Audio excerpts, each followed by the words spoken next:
In this video, I'm going to talk about one of the most influential albums in the grunge movement. And no, it's not Nirvana's Nevermind. That album actually came out about a month before this one, talking about Pearl Jam's 10. It's an album that really didn't get a lot of attention when it first came out, but once the grunge explosion took off, it was a really big album. So I'm going to give you a little background on the band. The band started out as Mother Love Bone, and in the band was Jeff Ament, Bruce Fairweather, Stone Gossard, Greg Gilmore, and on vocals, Andrew Wood. They only released one album called Apple, and it is one of the most influential albums in the grunge genre, although it didn't really get a lot of attention at first. Andrew Wood passed away in 1990, having overdosed on heroin, and after that the band formed a tribute band called Temple of the Dog with Chris Cornell. I actually have a whole video on that. I will link it at the end of the video. So in this band, Eddie Vedder sang on one of the songs, and he was actually unknown at the time, and from there Pearl Jam was formed. So this album is categorized as grunge, but it does have like a heavier classic rock influence than like some of the other ones. Like for example, you will hear a Jimi Hendrix or Led Zeppelin influence. I remember when this band started becoming popular, I think they were kind of considered to be like a metal band at first. I remember they used to play the videos on Headbangers Ball, but they would play them like early, so if the show started at 11, they would play like a video like as the first song. Songs are very socially conscious. The album's lyric deal with topics such as depression, suicide, loneliness, and murder. So for example, the song Even Flow talks about homelessness. The song Why Go talks about psychiatric hospitals. And the song Jeremy is very dark, has a very dark music video as well. And it's a true story about a high school student who shot himself in front of his classmates. And the video for Jeremy is probably one that really couldn't be made today, based on today's politically correct environment. The most popular song is Alive. It has a really great slide guitar riff. And according to Eddie Vedder, the song's about a son discovering that his father is actually his stepfather. The story goes like a lot deeper than that, but if you want, you can look up the lyrics. It is a great album. I wouldn't call it a 10 out of 10 album because as it gets towards the end, it does kind of take a dip.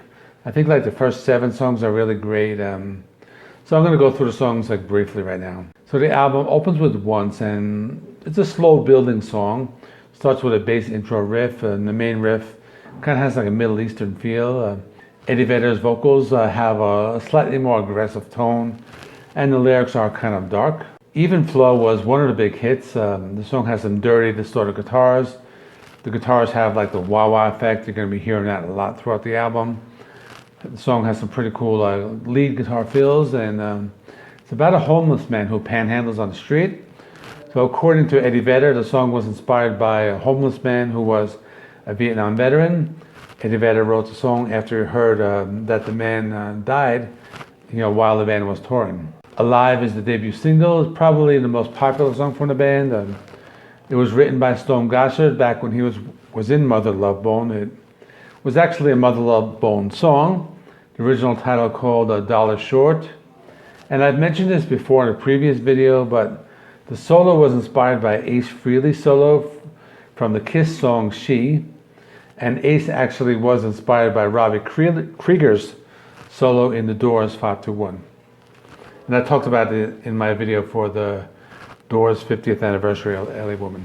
Why Go? It's a cool deep track. Starts with a drum intro, has some guitar, uses like an echo effect. This would be one of the heavier songs on the album. The lyrics are very dark, as are most of the lyrics on the album. Talks about a woman who was put into a psychiatric hospital. My favorite song on the album is Black. They actually never released it as a single, even though the record company really wanted them to, but the band preferred not to, due to the personal nature of the lyrics. The song is probably one of Eddie Vedder's best vocal performances on any album. Now I'll read a quote from Eddie Vedder about like what the song is. It's about relationships. The song's about letting go. It's very rare for a relationship to withstand the Earth's gravitational pull and where it's going to take people and how they're going to grow. I've heard it said that you can really have a true love unless a love unrequited. It's a harsh one because then your truest one is the one you can't have forever. So moving on, the next song is Jeremy. And I was talking about this, really dark lyrics, third single from the album, and it is a music video I remember very well. The one I do remember was censored by MTV, but that was the one that they were playing at the time. There is an uncensored version on YouTube. Pearl Jam released this. They wanted to bring awareness to gun violence, and if you want to look it up, you can find it. The next song is Oceans. It's a little different. It's a ballad, has some atmosphere, clean guitars, and the song is about surfing.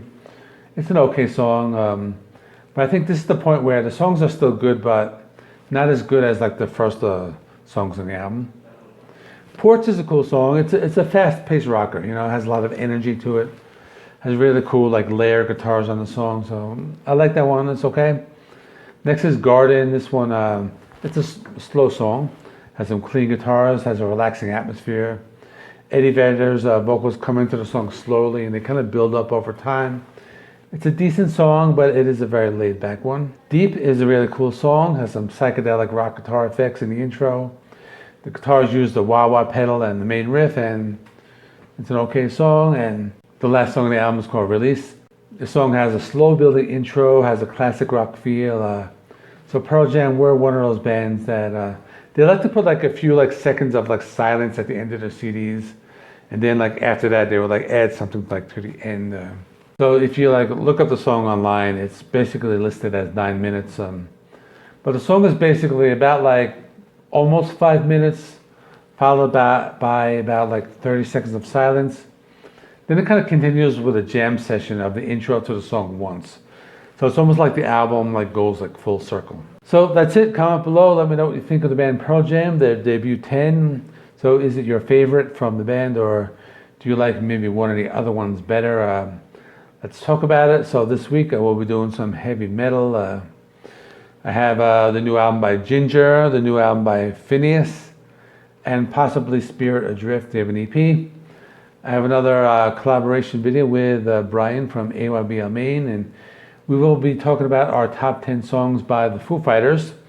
That will be Sunday morning. Stick around for that. Comment, like, subscribe. Check out the other videos I have over there. I'll put the Temple of the Dog one over there, and another like grunge related one over there. My name is John. This is JC Rock and Metal Reviews. I'll see you in the next one.